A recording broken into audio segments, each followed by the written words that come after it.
Live from the SABC's Auckland Park studios. Welcome to this midweek edition of The Watchdog. My name is Vuyo Mvogo, and on the show this evening, we bring you a sneak preview of the government's thinking on the future of social grants. Human rights and civil society groups aren't impressed at all. They tell us why they think the latest proposals are devastating, regressive, unworkable, and unconstitutional.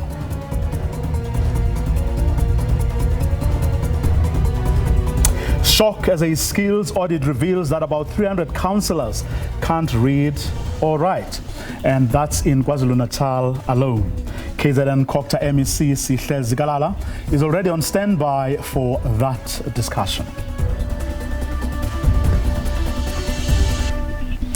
Remembering the Bisho massacre 30 years on, we get reflections from some of those that participated. All that coming up in tonight's episode of The Watchdog, which starts now.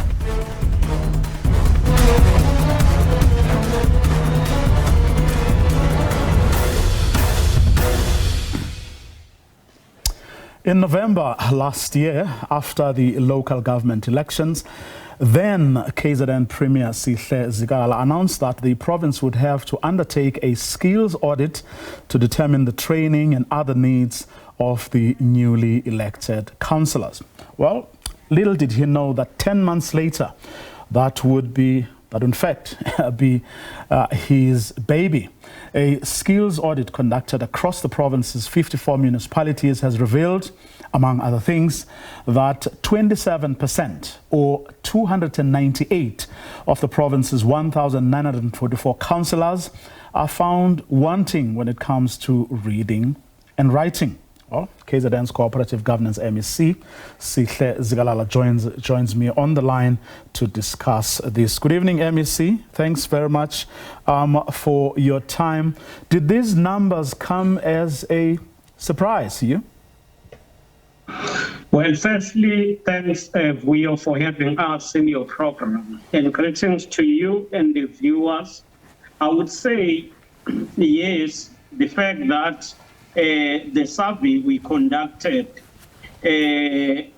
resulted in this outcome shows that there is still a need to encourage people to learn, even if they believe that they are old.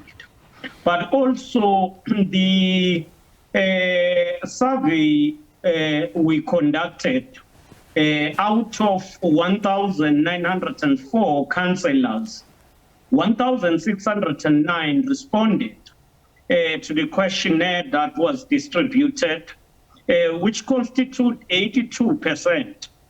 And of course, the rest, or in that, about 298 indicated that they will appreciate to get support in training around basic reading and writing.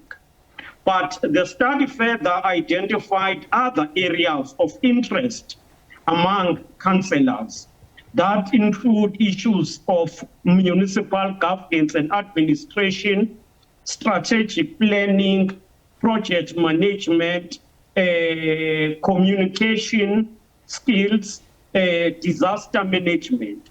It shows that while you've got this roughly 28% who would want assistance to read and write. The survivors of the Bisho massacre recalled some memories of that fateful day 30 years ago on the 7th of September. The then Sky Defence Force opened fire on an estimated 80,000 crowd which was marching to the Bisho Stadium in the Eastern Cape. They were demanding democratic reform in the former homeland.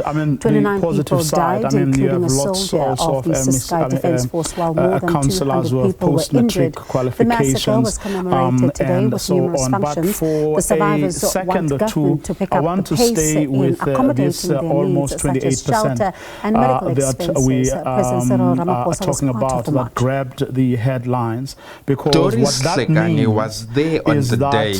She was that only 19 years group of old, councillors but her life was may not be irrevocably changed able when to she was struck in the back by a bullet. Her injury made her permanently dependent on a walking stick to get around. She's now 51 years old and still doesn't have a house to live in. So, that alone when it comes to destroyed my audit, well-being. I mean, statements, and remember, these are people who have to play keeps on a very reminding important oversight of role. that day in this Quite area. correct, and I want A to feel very, that, very, very, very hot and sunny day will that mean day. they will have However, we were unarmed. in reading We came and here comprehending with no some of, efforts, detailed with no reports. thinking of Some fighting of those or reports of will being need, shot. The route detailed must be named the analysis. liberation And route that is why we are for working the on a fallen program heroes, to train so that counsellors tourists can be together attracted with to SALGA, our children, can as know well as, what was the happening. Department And of in this Finance. present, we are saying that We are as the working foundation, together we to want to do an ensure income that generating we activity provide for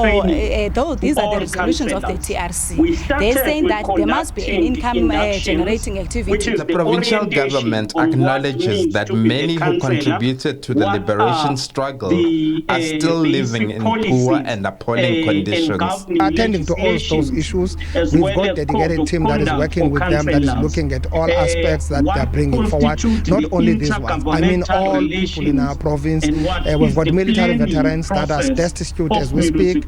Some spend all their youth years in exile, couldn't even have an opportunity to go to school. A process is also underway to have the scene of the massacre declared a heritage site. Abongile Yankees, SABC News, Bisho.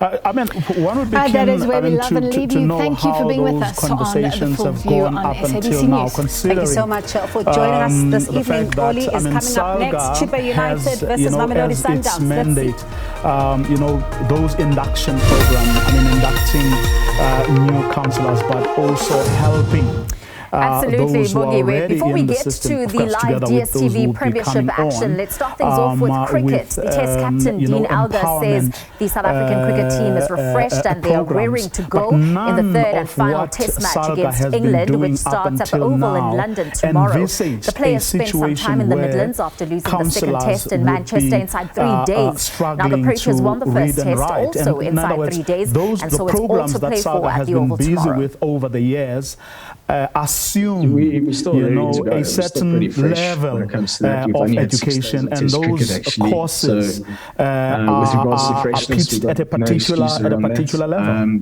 With regards to hunger, we've got no excuse around that. I agree with you, and that's what also we've been you've got to start from ball one again. I always say the scoreboard starts in naught, and that's where we are at the moment. Also, that in selection processes. Moving to football, English Premiership side Chelsea have parted ways with their manager Thomas Tuchel a day after they lost 1-0 to the Croatian team Dinamo Zagreb in their opening game of the Champions League group stage. Chelsea finished third in the Premier League last season, but the London club is sixth on the log this season after 6 games, having won 3, lost 2 and drawing the other. Tuchel has won the Champions League, the Super Cup and the Club World Cup in his time at Chelsea. The new ownership at the club will soon reach 100 days since taking over the reins, and they believe it is the right time to make this transition to take the club forward. Now the coaching staff will take charge of the training sessions and the preparation for the upcoming matches, while the club goes in search of a new manager. And of course, before we leave you tonight, let's quickly go through to the Nelson Mandela Bay Stadium, where bottom of the log Chippa United are hosting the reigning league champions Mamelodi Sundowns. The guy with a lot of support are trying to do now, because Chippa has got a reinforced defense. Mbala is going to be important in terms of the build-up play, because he's a midfielder and he needs to add that numerical advantage whenever Mamelodi Sundowns go forward. What Mamelodi Sundowns can do is overload any of the areas, either the right-hand side or the left-hand side, with Themba Zwane and Alande on the same side as either Mudiwa or Mudau. To provide strategic and requisite leadership. The This is Fumbizai. And also employ skills that would have been benefited gives it away to Mudau. Education and training. Finds Mbala. His goalkeeper Ronan Williams. Born here in Port Elizabeth, of course. And that's Ronan why Williams. we are saying, for now, it is important Sure, that his we parents train must be somewhere. all countrymen. Well, But about we 17 continue to minutes have been implore, played at the Nelson all Mandela Bay parties. Stadium. I It fully is still concur goalless that between the some two political sides. parties, Of course, if the will match not take does that remain this direction way because for Chippa United, they will move from the foot popularity of the table leaders to get 15th elected, spot. and But those for the leaders, reigning once champions, they are Mamelodi elected, Sundowns, this they, result will not in be most good enough cases, because have to 3 be points for them deployed takes to them to represent 14, parties and then they go in above various Richards Bay, organs who of of course took to the summit Well, of the course, league yesterday after that they survey defeated also Royal AM with that found solitary that, goal there to are 0. lots And in and terms lots of women's councillors football, with the defending matric champions and post-matric, Tanzania have reached the COSAFA Women's Championship I think, close to semi-finals 50 with a 3-1 victory over last year's losing finalists. so That's Malawi in a Group C encounter in Gqeberha this afternoon. Tanzania will now join the hosts South Africa, Zambia and Malawi in the last 4, while Botswana thrashed Comoros 6-0 in the other Group C match. It's just that you did a survey. Tanzania and Malawi came into the last match with 4 points apiece from 2 matches, separated only by goal difference. What then becomes your Both teams also met in the final last year. How do you plan to Tanzania had the use first decent those, opportunity, who but have Opa skills, Clement who also Tukumbuke failed to have score a first goal of the tournament. The defending champions did manage to open the scoring minutes later. Donisia Minja produced a moment of brilliance to score a spectacular free kick, which was the second goal of the tournament. Absolute stunner. Beats the keeper on the near post, hitting the top corner, and it's Donisia Minja. Malawi also had opportunities of their own. Rose Kazera's powerful shot was well saved Tanzania goalkeeper Najiat Idrissa. Tanzania had another opportunity, but goalkeeper Ruth Mango was alert to throw the danger for a corner kick. But Tanzania were not to be denied for too long. Diana Msoya unleashed a powerful shot that beat the goalkeeper Mango hands down on the stroke of half-time. That's the way you want to end the half, securing the 2-goal cushion. Malawi thought they pulled 1 goal back, but Fazila Chembekezo's goal was correctly disallowed for a foul after she bundled goalkeeper Idrissa. Tanzania were ruthless and increased their lead when Tukumbuke scored a second goal of the match.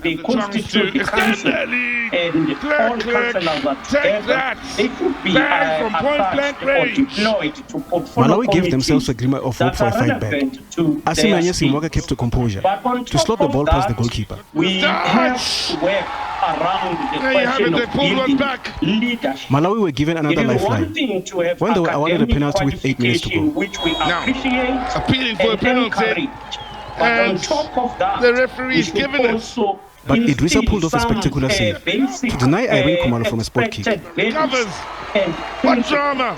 Such as ensuring that all councillors South Africa will meet Namibia, while Tanzania will clash against Zambia in the semi-finals on Friday. Vincent Titula, SABC News. Framework And in case you're wondering what's happening in the UEFA Champions League Group A stage game between Ajax and Rangers, it is Ajax that are leading 3-0. 48 minutes have been played in that encounter.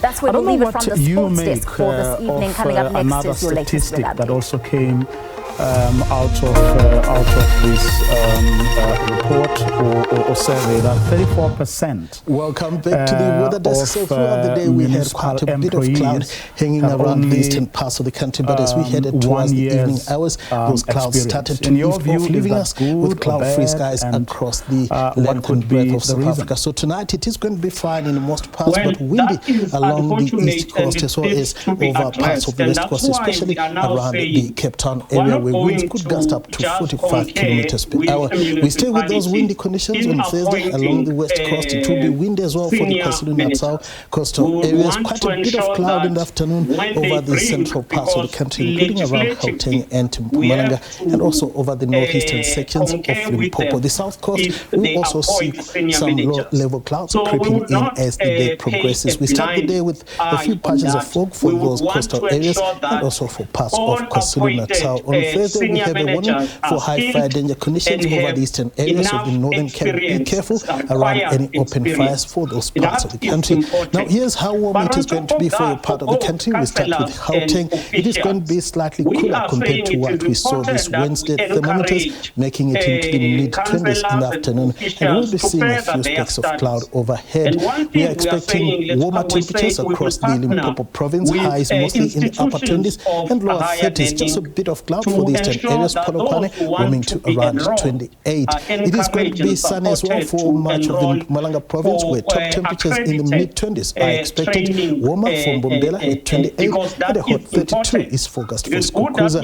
KwaZulu-Natal is also going to be seeing lots of sunshine, pretty warm for the interior, where highs in the lower 30s are expected. Comfortably warm for Durban and Port Shepstone, both warming to around 26. It gets a bit cooler as we go towards the eastern Cape coastal areas. A few specks of cloud overhead for much of the province and the interior. We'll be seeing temperatures in the upper 20s and mid-20s. We are expecting just a few specks of cloud over the coastal areas of the Western Cape, including Cape Town, where things will become fine later in the day, and a high of 19 is forecast for the mother city. The same for Hermanus. Warmer as we go towards Glen William, peaking at around 26. Even warmer for Beaufort West, shooting to 29 degrees. It is going to be sunny for the Northern Cape, sizzling hot for Upington, with a high of around 34 degrees. To be cold in the morning for Sutherland, and warming to around 23. High of 30 is forecast for Kimberley. Then in the Free State, we should see a bit of cloud overhead in the afternoon, and temperatures here are also going to be mostly in the upper 20s and lower 30s. Similar weather and temperatures for much of the northwest, Mahika and clear skies, warming to 28. A similar high is forecast for Rustenburg. Then on Friday, we're expecting hot temperatures with clear skies for much of the country. A bit of cloud for the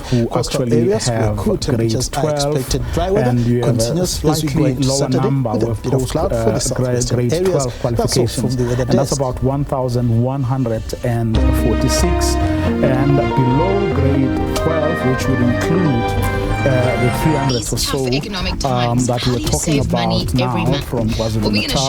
We're talking about 600. We're also going to tell you how you can get cash in your bank, even if you don't the next save. question, or one of the next questions, Let's go. would be why Tell me a little bit about yourself. I'm a teacher from Joburg. I get a feeling that you because enjoy I'm sure if you were to What's the spread kind of the drama other you 300 across the other 8 provinces, KwaZulu-Natal will definitely come out top. Something has to be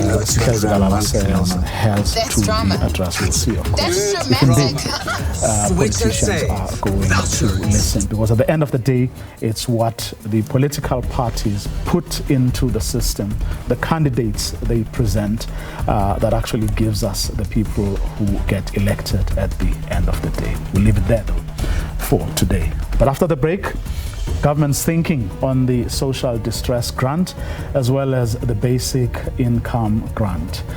Their thinking has actually been laid bare, and many are actually not impressed by what they have seen. That conversation in a moment.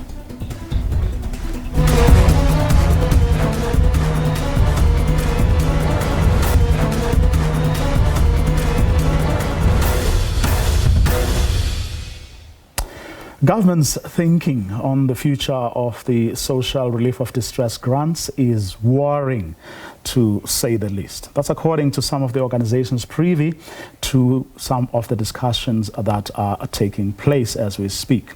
Neil Coleman is from the Institute for Economic Justice, an organization very familiar and involved in the conversations. Mugetsi Diwa is from the Buchabelo Unemployment Movement, a civil society group also very conversant with the discussions. They join us now to discuss this matter. I want to start with you, Neil, if I may. Obviously, I mean, we, unlike you, aren't privy to these conversations. What for you got you so concerned that you felt you needed to put this issue out there?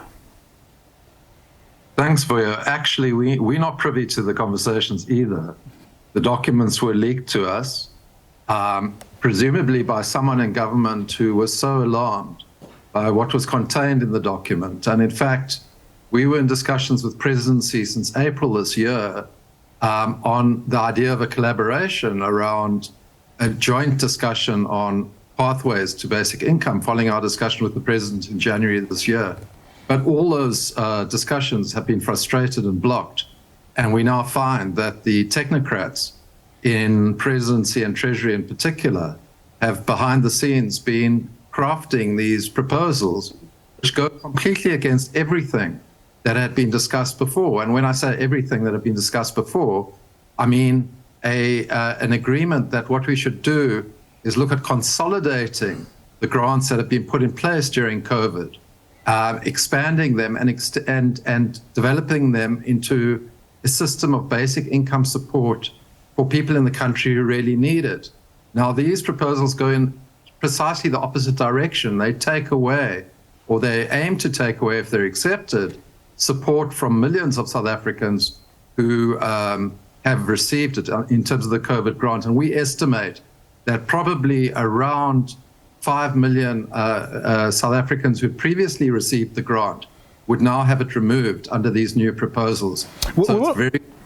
Indeed. We will get into some of the proposals in a second, but are you sure, Neil, that you're not jumping the gun here? In other words, these what you have seen or looked at aren't simply positions that Treasury is putting out there to say, because of A, B, C, and D, we don't think the government can actually do 1, 2, 3. So in other words, shaping or beginning at the very least to shape the conversation for those in government so that people like you and everyone else who comes with other information and views can, you know, build on what they have put on the table, and the conversations can continue from there. Yeah, sure, Voya. In theory, that's of course possible. But there's a long history to this. The long history is that Treasury has repeatedly tried to terminate the grant. You'll remember they terminated it a couple of times, including before July last year when we had the looting and there was so much frustration and desperation. And they tried to replace it with a household grant last year, even though it was shown by all the evidence to be an completely unimplementable and discriminatory proposal, which was then withdrawn by government. And Treasury is clearly determined to avoid a situation where a system of basic income is put on the table. They want to surround it with so many conditionalities and fragment it in a way that it becomes impossible to establish that system because they are ideologically opposed to it. And what they're doing now is they're jumping on a bandwagon which the World Bank created last year when they released a report which proposed that a job seekers grant be given only to the job seekers who were actively looking for work. And the World Bank suggested that this could be about 3.8 million job seekers. But we know that the unemployment rate in South Africa, is much higher than that. And we have around 12 million people who are unemployed. So how do you then decide that 3.8 million people, deserve support and the others don't? And what Treasury does in these proposals is in a very convoluted way to create these different categories of the unemployed and decide that, well, these deserve support, these are beyond job seeking. In fact, they've got a category of the extreme poor who they say are so poor that there's no ways that they'll have the means to find jobs. They're too far from the cities, et cetera, et cetera. Therefore, there's no point in giving them a job seekers grant. It's absolutely appalling, the thinking and the callousness that is going behind this when you look at the fact that such high levels of our population at the moment are living in not only poverty, but are living below the food poverty line and are battling to put food on the table for themselves and their families. So it's an extremely heartless and callous intervention. It's not evidence-based. It flies in the face of all the evidence in South Africa, which shows the success of the COVID grant, as well as the international evidence, which shows that means testing, which is surrounded with conditionalities, actually disadvantages the poor and punishes the poor. Up to 90% in some countries have been excluded by this sort of targeting. Moketsi, I mean, from your vantage point, how would you rate the government's keenness to actually really go ahead with this demand, not only this relief of distress grant, but all the way to a basic income grant. From your vantage point, how do you see it? Do you think they are willing and they do actually want to do it? Yeah, thanks, Voyo. Yeah, I think what Neil has just alluded to, we are in agreement with what he's saying. But to me, our government actually is anti-poor. Our government is anti-youth and anti-women. Why I'm saying so is because when you see this proposal, in nature, this proposal, they are exclusionary by themselves. So there's no way that you can say you are coming with a solution, but your solution is not going to solve all the challenges the country is facing. But by saying you are going to propose a household grant or job seeker grant, you are saying to the nation that other people, more people will be excluded, whereas we know this government of ours is excluding many people in the economy. So we are saying this proposal, we know from the fact we've been marching to the Department of Treasury and presenting our demand as the unemployed, saying, government, please implement the basic income grant. We are saying a basic income grant, it is not the silver bullet, but for the masses who are not working, for the masses who are living in poverty, at least 1.5 per month can see them going through the whole month.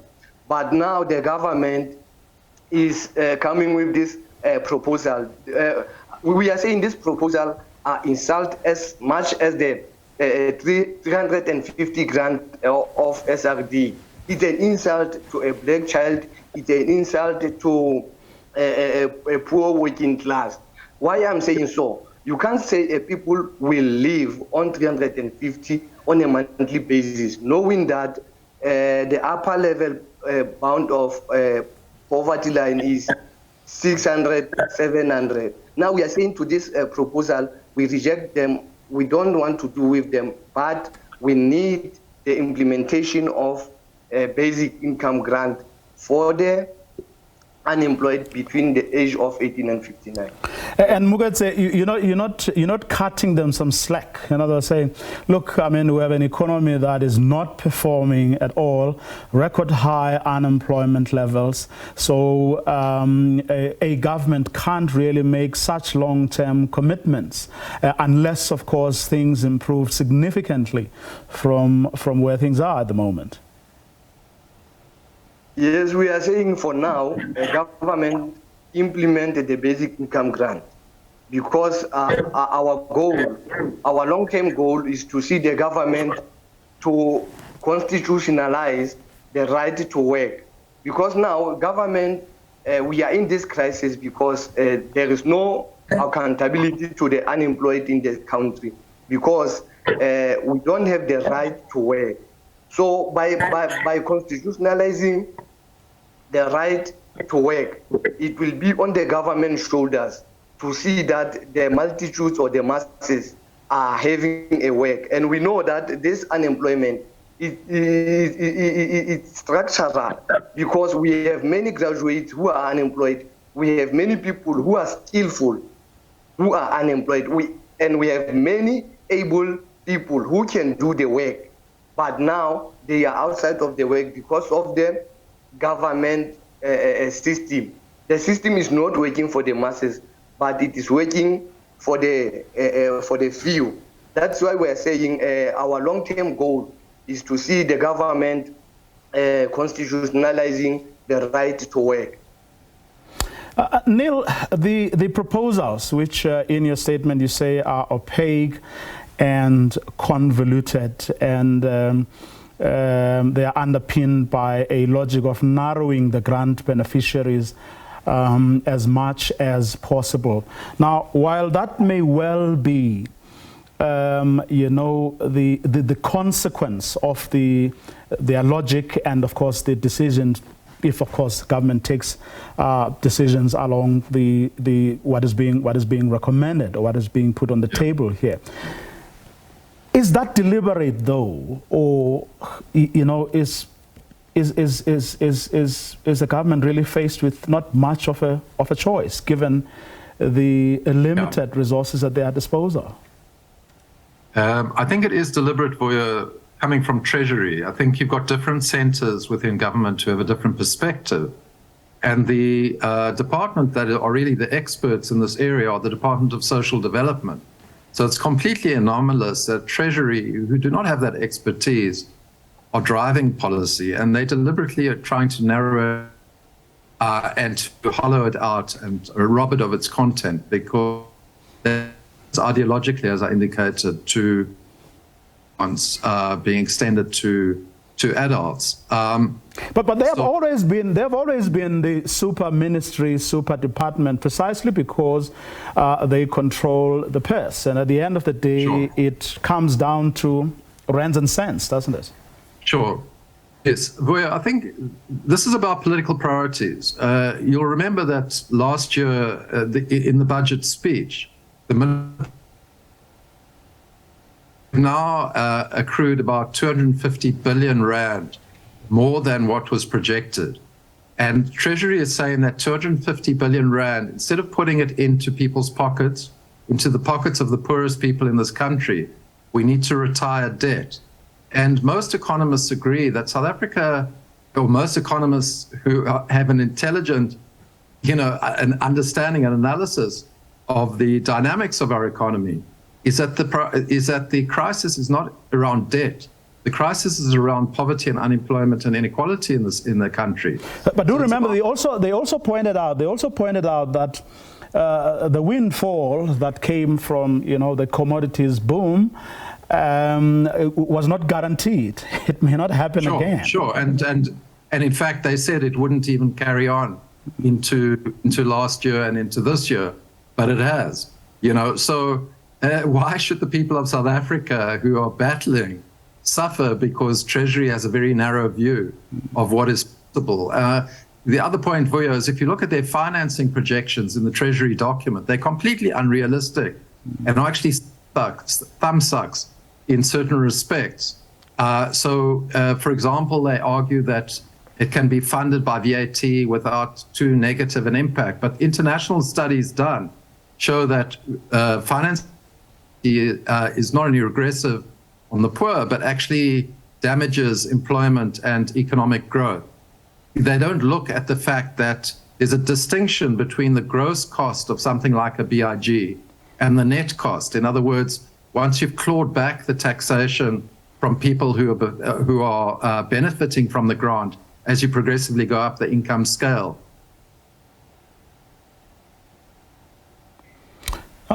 Mogetsi, Neil and his colleagues at IEJ make the point that what is being proposed by Treasury, where you're going to replace the SRD grant with a job seekers grant aimed only at active job seekers. The point that Neil and them are making is that proposition assumes that their jobs exist in the economy for people to actually go and seek, which of course the IEJ is arguing isn't the case. What do you think is going to be the consequences of the government disregarding this particular argument?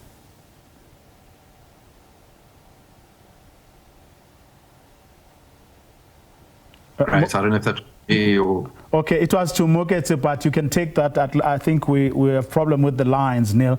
Go ahead. Yes. You can chip in. Yeah.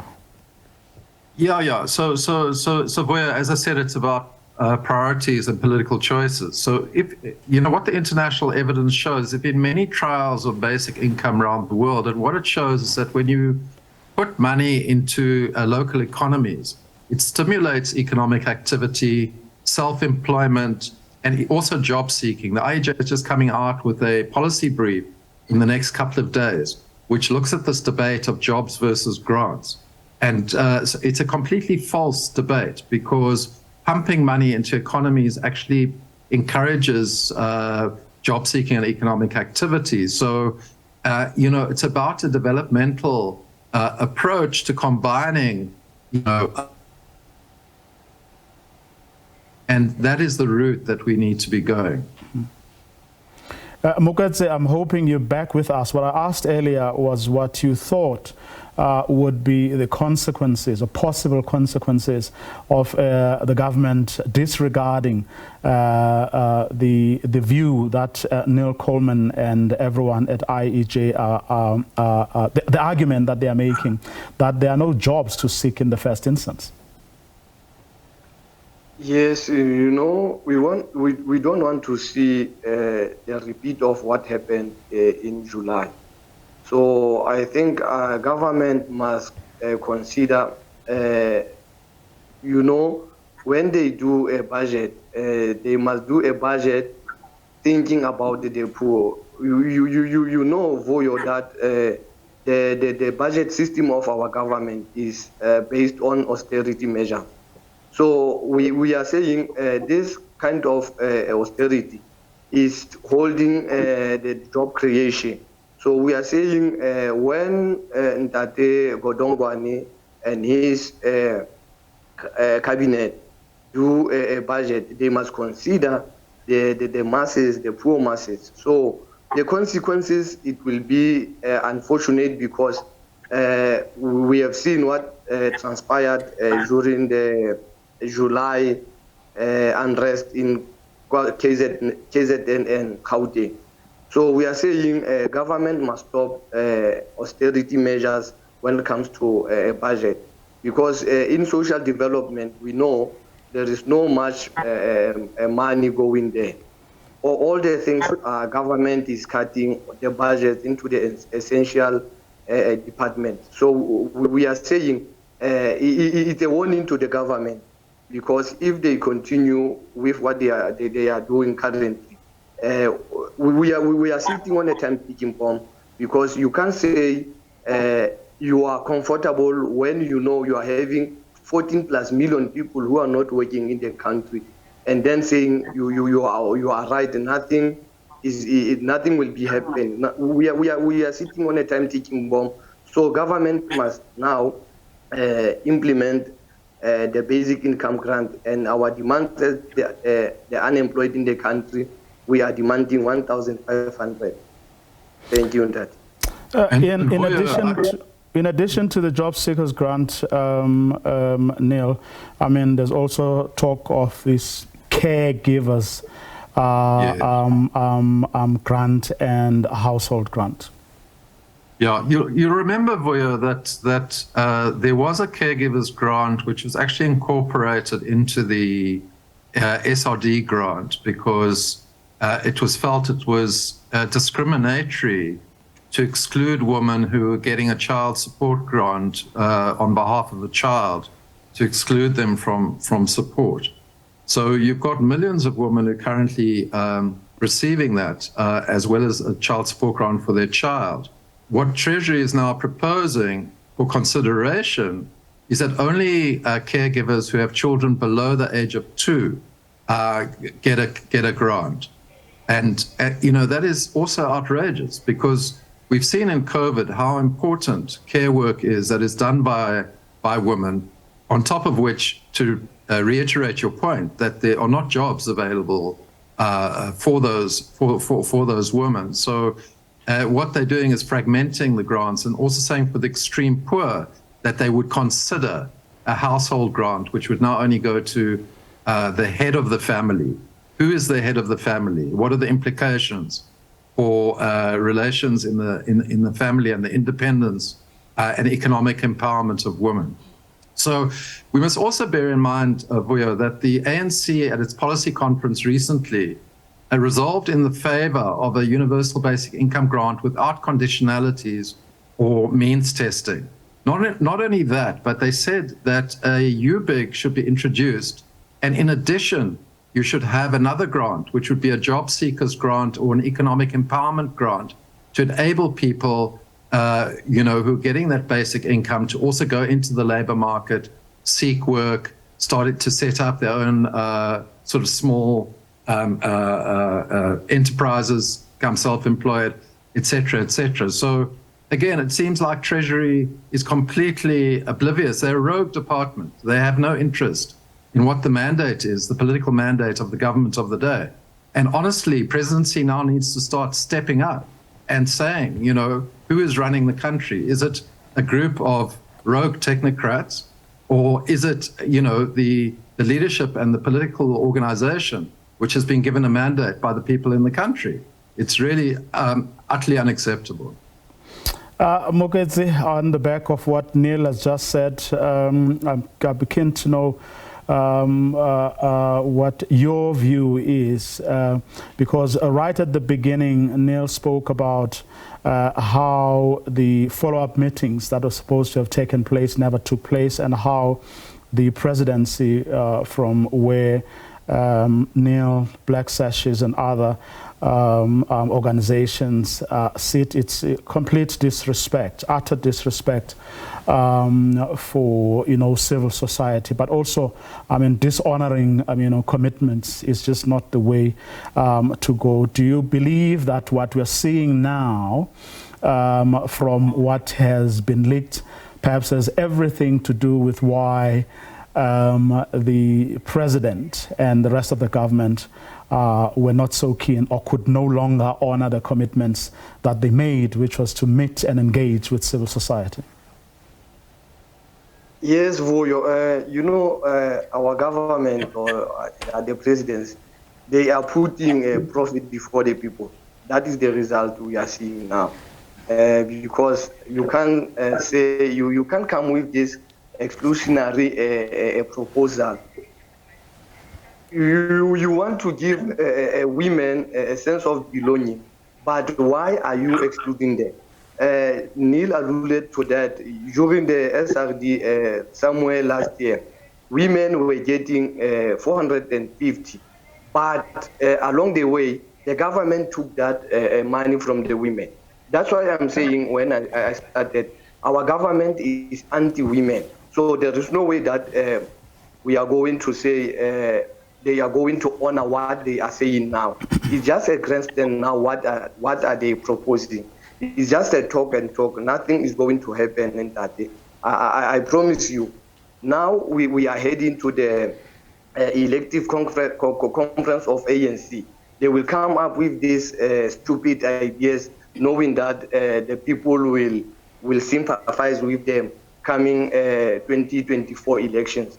It is just a political, they are politicking now so that they can have a majority when it comes to elections. But we are saying as a civil social movement in the country, whatever the government is coming up with, we are rejecting it until they give us our demands of basic income grant.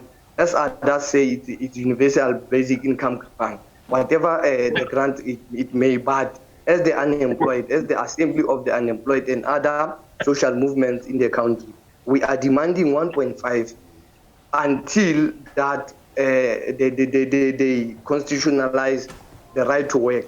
At least we will talk something, but for now, it's just a grandstand by this stupid proposal. Moketsi Diba, Neil Coleman, let me thank both of you for being part of this, and no doubt it's not the last conversation on this matter, but we're going to leave it there for this evening. Special thanks to both of you.